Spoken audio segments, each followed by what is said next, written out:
we're talking here about cryptocurrency exploding in Zimbabwe. Now, if you don't know a little bit of background, Zimbabwe has been going through what is considered severe mega hyperinflation over the last couple of years. Zimbabwe's government may have banned foreign currencies, but some of its middle class residents are looking to cryptocurrencies as an alternative. Currently, Zimbabwe's native currency is worthless outside of the country. It's worthless outside of the country because it has inflated to the point where you need $1 trillion just to buy a lunch.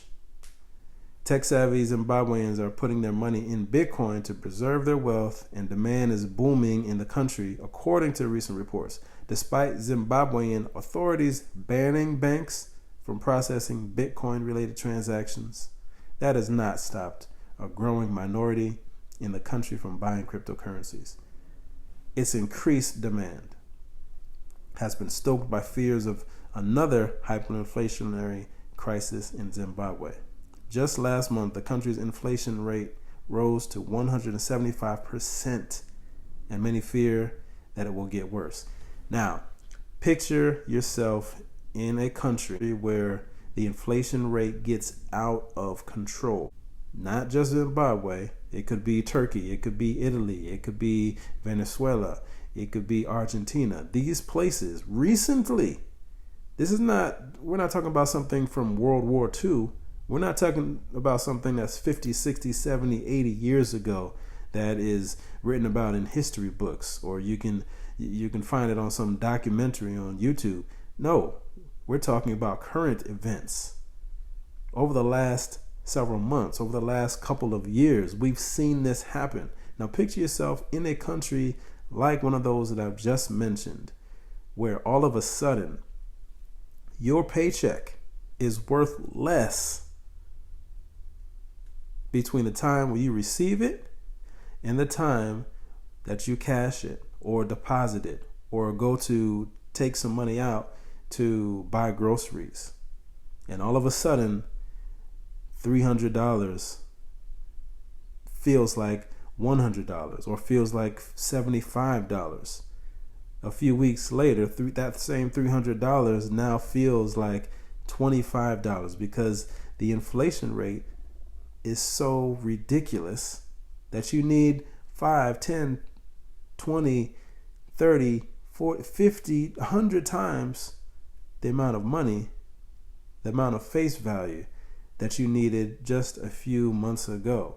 This is real. This is not something in the movies. This is actually happening. This actually happened to people around the world. It's currently happening.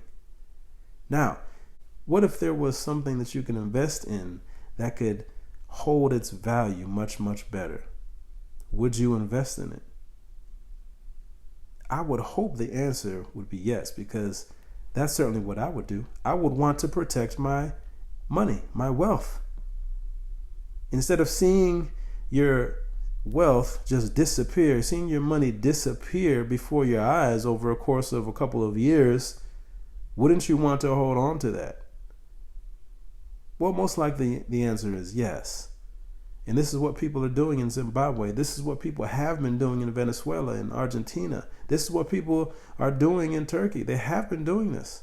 In Turkey, where their inflation rate has gone bananas, the people in Turkey are investing in Bitcoin at a higher clip than anybody else in the world. You don't think they understand? You don't think they understand the value in Bitcoin? Now, think about this. Is it impossible for this type of situation to happen in your country?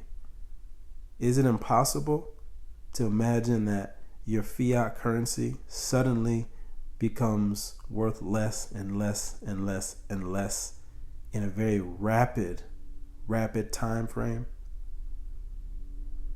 You don't control your fiat currency. Heck, the government doesn't even control your fiat currency, depending on where you are, especially not in the US or in Europe. Listen, we aren't in control of our money. However, cryptocurrency, and especially Bitcoin, allows individuals just like you and me to be our own banks instead of being beholden to what bankers decide for us, what governments who are in bed with these bankers decide is good or bad for us. It allows us to take back control from these individuals. Now, that sounds like a good thing to me. I don't know what that sounds like to you. But when I see these articles, when I hear these stories about governments cracking down on cryptocurrency and government officials saying bad things and nasty things about cryptocurrency and Bitcoin, I just see fear mongering. I see propaganda. And when I see propaganda and I hear that type of talk, I know that they're scared. They're scared of Bitcoin because they can't control it. They can't control it. They are afraid of what they cannot control. And if they can convince as many people as possible to not touch Bitcoin and to take this shiny alternative, insert Facebook Libra coin, then they can hopefully retain some control. But they can't control Bitcoin. That means they can't control you and what you do with your money. So, the moral to the story: if you have the intestinal fortitude to grit it out, stay in the game, understand where this is all going, stay in the game, don't let them scare you, continue to consider if you want to keep investing. And if you do, stay at it consistently. All this fear mongering, all of this FUD is going to blow over eventually. You want to be one of the few that remain strong and are still standing in the end, because you will be thankful. And as always, be safe, be smart, peace and love.